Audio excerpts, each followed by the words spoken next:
Welcome to this explainer. Today, we're diving into what is honestly one of the most fascinating intellectual journeys in modern history. We are exploring Ludwig Wittgenstein. Now, he occupies a completely unique position in Western philosophy. Why? Well, because he didn't just build one massive, world-changing system of thought. No, he built two completely different ones. And then he used his second system to systematically destroy the first. We're going to explore this brilliant evolution and see how he completely changed the way we understand language, logic, and honestly, life itself. Okay, let's dive right in.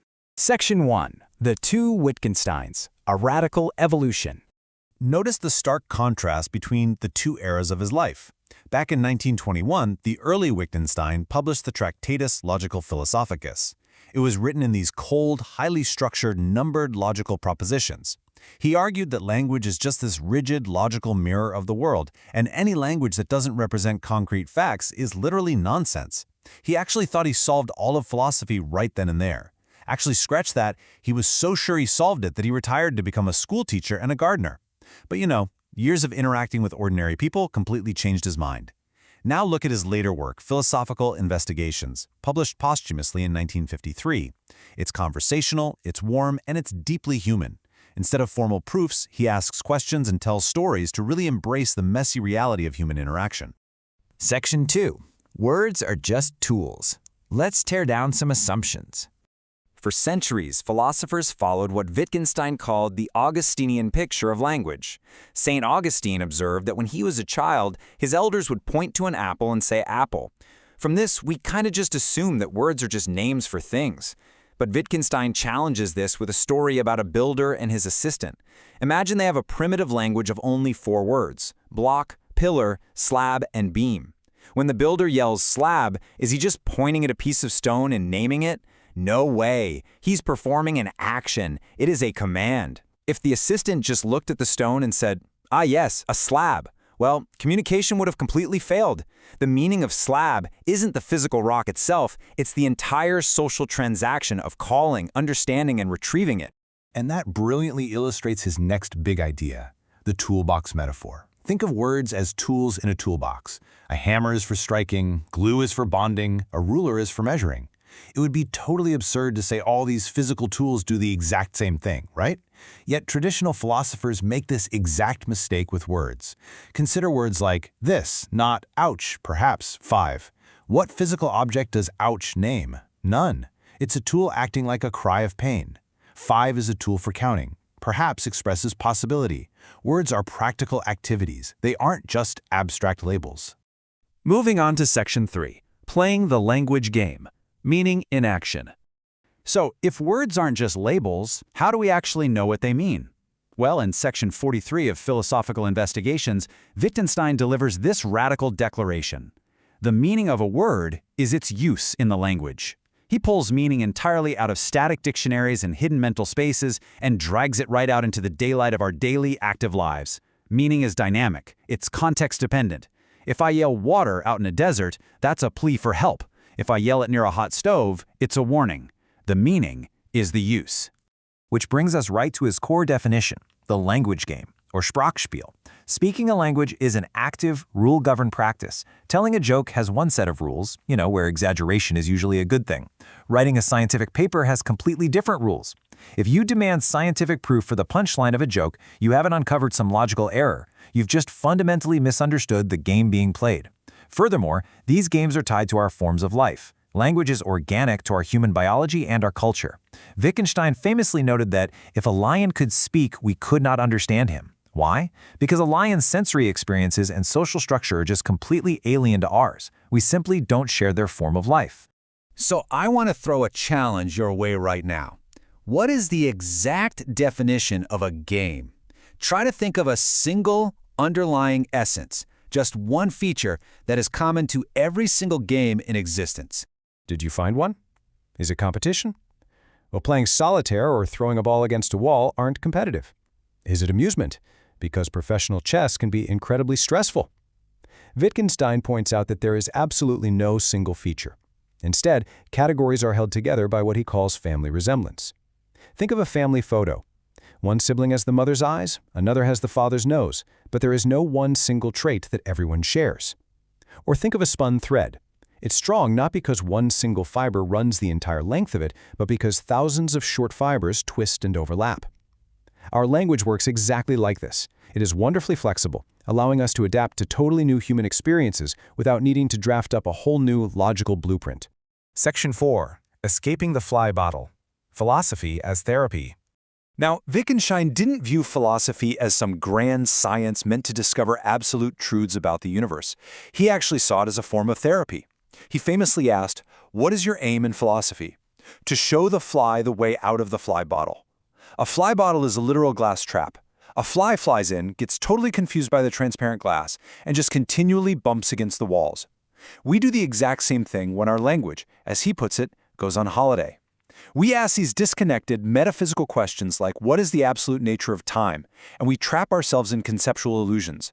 The philosopher's job is simply to gently guide the fly back down to the opening.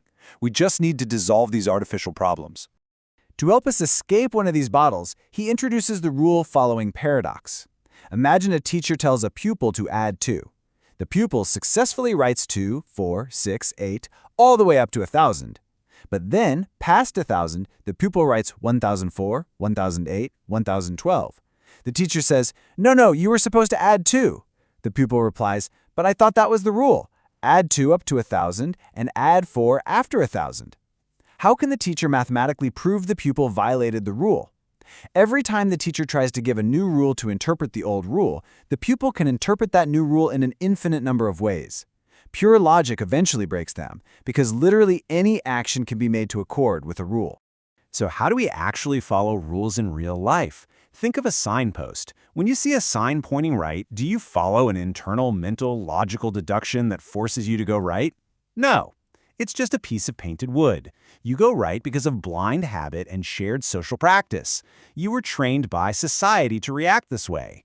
Rule following is not a private, logical act. It's a shared, societal custom. Section 5. The Beetle in the Box. The Private Language Argument.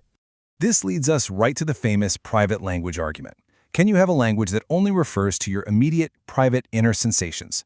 Wittgenstein says logically, no. Imagine you keep a diary recording a totally unique inner feeling every single day using the letter S. On day 50, you feel a sensation and you wonder, is this the same S I felt on day 1? How can you possibly be sure? You only have your memory.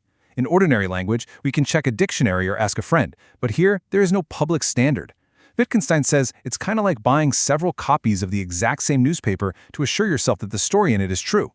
Without an external public standard of correctness, the language just becomes completely meaningless.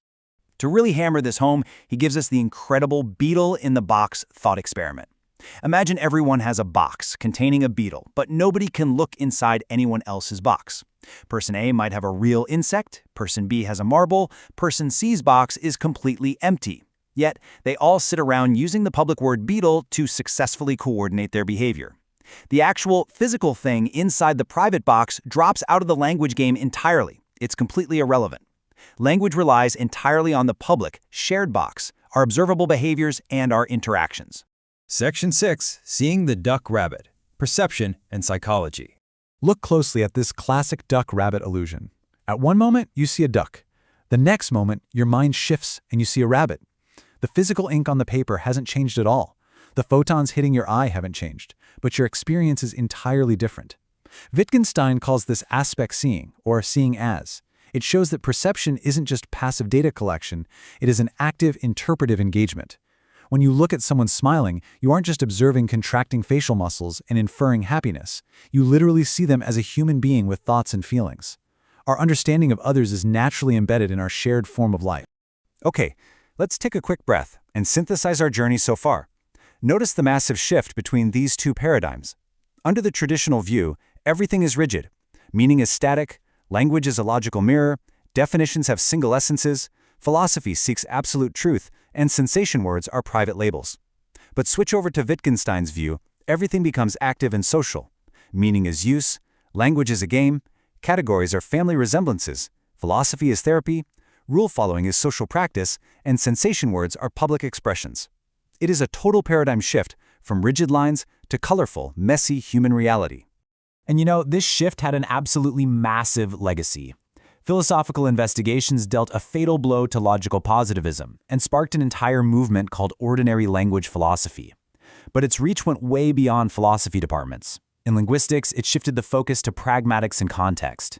In cognitive science and AI, it showed that human intelligence isn't just a program executing logical algorithms. It's an embodied social practice.